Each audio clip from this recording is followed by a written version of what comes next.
Welcome to Family Law Talk. Family Law Talk. Presented by Kirk Stange of Stange Law Firm, PC. Stange Law Firm is a multi-state family law firm. Now, here's your host, Kirk Stange. Welcome to Family Law Talk. We have an interesting topic today. The topic is Caucus mediations in divorce and family law matters, and this is based on an article on our blog, familylawheadquarters.com, dated April 12th, 2024. And the title of that article is, What is the Caucus Approach to Mediation? So as a follow-up to the episode today, go on over to familylawheadquarters.com and read this article on the same topic. But let's go ahead and jump on into the topic at hand.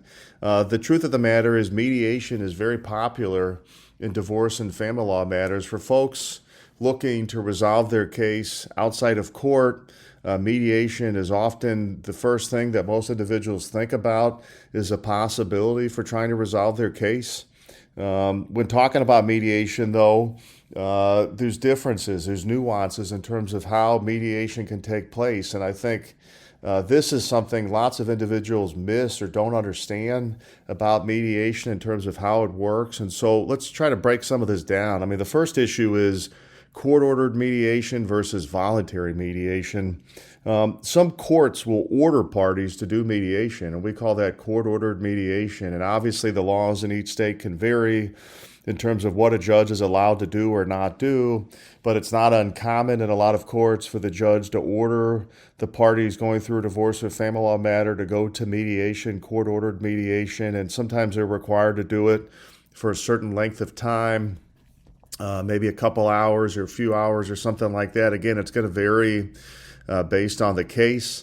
The other type of mediation is where the parties, they're not ordered to do it, they voluntarily agree to do it.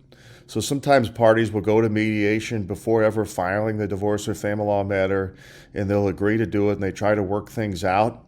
And sometimes parties might do it in the midst of litigation. So maybe the litigation was set off, but they agree to go to mediation. And this can often look quite different. You know, when parties want to be there, when parties desire to go, from my experience, the results oftentimes can be better because the parties want to be there. Court-ordered mediation can certainly work, and it's worth the effort.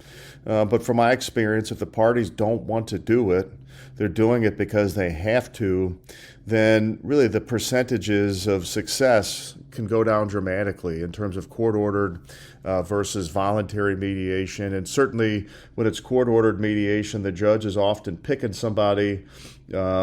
If, on the other hand, it's voluntary, then the parties agree on who the mediator is going to be. And maybe they've heard good things about a particular mediator or something like that. And that can certainly be a good thing in terms of trust. But, you know, moving past that in terms of how most think mediation works, what most people, at least I've worked with as clients through the years, tend to think is they think that they and the other party are going to go to the mediation and they'll be in the room with the mediator talking about the case and the facts and potential settlement options, and like they'll be in a room and then the case will just be resolved. Lots of individuals actually get confused too and think that a mediator is like a judge, like the mediator can actually divorce them, which of course isn't the case. And certainly sometimes people do mediation this way though, where they both go alone without their attorneys. They sit in the room with the mediator and they talk about settlement options and whatnot. And certainly in some cases, parties might be able to resolve their divorce or family law matter this way.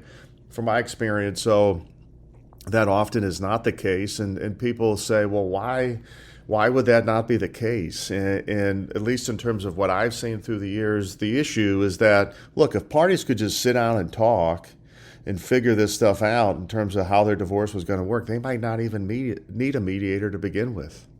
And the other thing I've learned through the years is that, look, if parties could easily compromise and work things out and meet in the middle on various issues, the truth is they might not be getting divorced in the first place. Oftentimes a divorce takes place because parties aren't capable of doing this.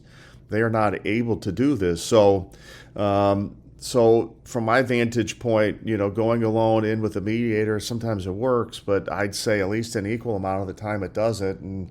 And I would say at times for me, most of the time it doesn't work in terms of what I've seen with clients. And what it can lead to is if the two people are in the room with the mediator alone and their lawyers aren't there, my experience is that oftentimes arguing can begin, bickering can begin, people can get mad at each other, and the situation can actually become more inflamed.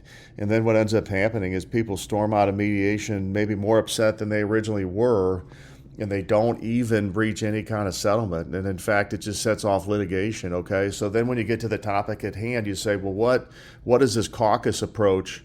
What does this mean? How does this work? I think this concept is not widely known to most individuals going through a divorce or family law matter, and I would bet most individuals haven't even heard about this before. They don't even know it's a thing or it's an option. But in terms of doing mediations myself with clients through the years and seeing how this oftentimes takes place, from my personal experience, caucus approach to mediation is very common in terms of where I've practiced. And the way this works is this: it's very different than what I described above. And the caucus approach to mediation, both parties go in different rooms. Sometimes it could be two different conference rooms or two different offices, but let's say you put husband in one room and wife in the other room, and you don't ever put them in the same room. And then oftentimes they bring their lawyers with them. So husband will be in one room and wife will be in another room, and they each have their lawyer with them. And then what often happens is the mediator then caucuses back and forth between the rooms, or travels back and forth between the rooms. So the mediator will go into one room, let's say with the husband and their lawyer, and we'll talk about settlement options, and we'll get their perspective. And then maybe give some tips, some suggestions, maybe some guidance, and then maybe, they depart and then walk in the room with wife and their attorney, and, then they do the same thing, talk about settlement options, give some goals, some tips, express the other party's position. And so they travel back and forth between the rooms, the mediator, and the two parties are never really in the same room. Sometimes, in terms of how this can take place, in terms of at least what I've seen, then maybe the attorneys get together in a different room with the mediator, and neither of the parties are there. So maybe the attorneys go in a room and kind of try to get down to brass tacks in terms of what settlement options might be out there and what's doable and what isn't doable, right? So I've seen a lot of that. In some cases, maybe there'll be a real quick meeting at the beginning where the mediator's in there and both the parties are there with their lawyers, and then quickly, after an intro and maybe an explanation in terms of how this is going to work, then the parties each go in their own room. But look, in divorce and family law matters where emotions can be high and feelings can already be escalated, and people are worked up and maybe anxious and maybe even angry, putting parties in the same room for mediation oftentimes is counterproductive. Again, sometimes it can work. Sometimes parties might not be very emotional. Maybe the parties have just grown apart and there's not this anger or resentment or these kinds of feelings between the parties, and so it's easier to put them in the same room. But from my personal experience, at least in the divorce and family law realm, that is often, all those feelings are often there.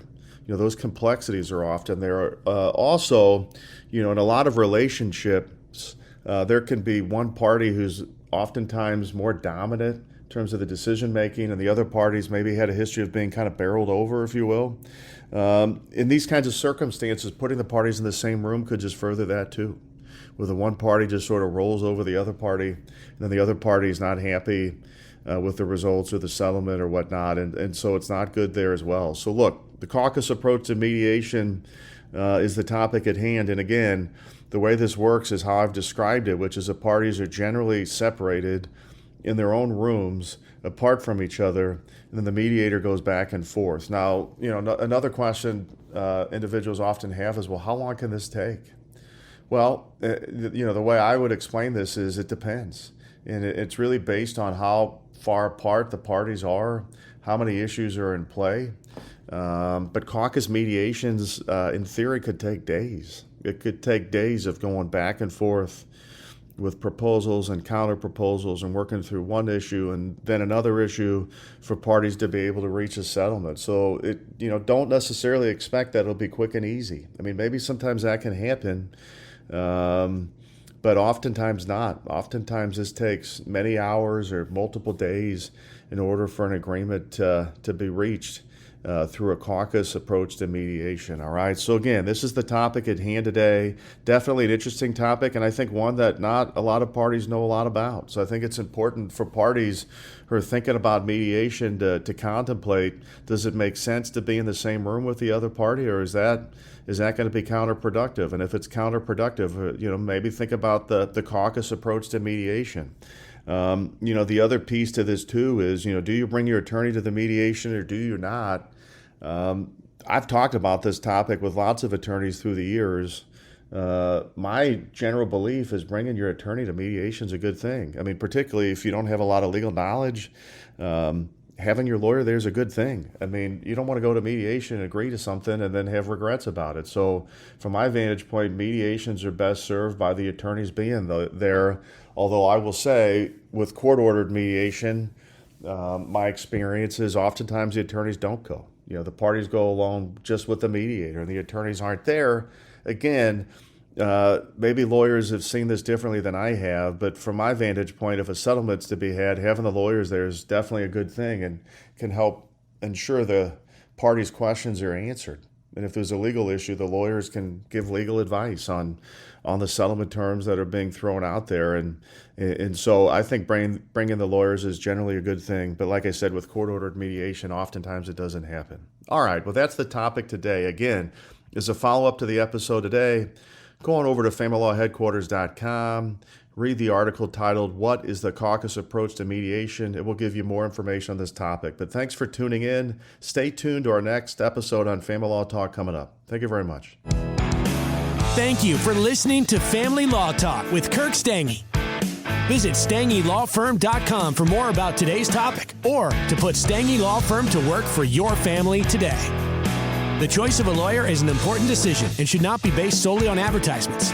Neither the Supreme Court of Missouri or Illinois reviews or approves certifying organizations or specialist designations. The information you obtained in this podcast is not, nor is it intended to be, legal advice. You should consult an attorney for advice regarding your individual situation.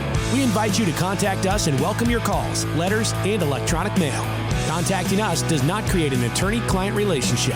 Please do not send any confidential information to us until such time as an attorney-client relationship has been established. Past results afford no guarantee of future results, and every case is different and must be judged on its own merits. Kirk Stange is responsible for the content. Headquarters, Office 120 South Central Avenue, Suite 450, Clayton, Missouri 63105. Kirk Stange is licensed in Missouri, Illinois, and Kansas.